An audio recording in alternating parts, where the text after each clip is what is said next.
एक छोटे से तटीय गांव में रघुनाथ नाम का एक गरीब मछुआरा रहता था। हर दिन सूर्योदय से पहले वह अपनी पुरानी लकड़ी की नाव में समुद्र में जाता था, यह उम्मीद करते हुए कि वह अपने परिवार को खिलाने के लिए पर्याप्त मछली पकड़ सके। रघुनाथ के पास कोई फैंसी उपकरण नहीं था, केवल एक फटा हुआ जाल, मौसम से खराब हाथ और अटूट आशा। अपनी कड़ी मेहनत के बावजूद समुद्र अप्रत्याशित था। कुछ दिनों तक उसने कुछ नहीं पकड़ा। कुछ दिनों एक तूफान आ जाएगा।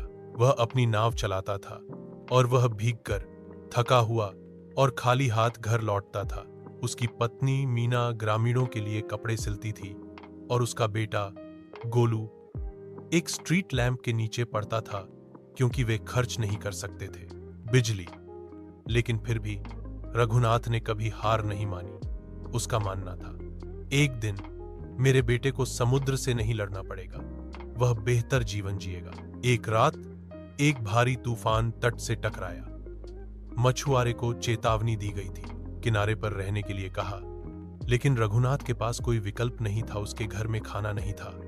वह अकेला बाहर गया और कभी वापस नहीं आया। अगले दिन उसकी टूटी हुई नाव चट्टानों पर धुलती हुई पाई गई। ग्रामीण रोए, मीना चुपचाप रोया और गोलू चुपचाप खड़ा रहा, अपने पिता का फटा हुआ जाल पकड़े हुए।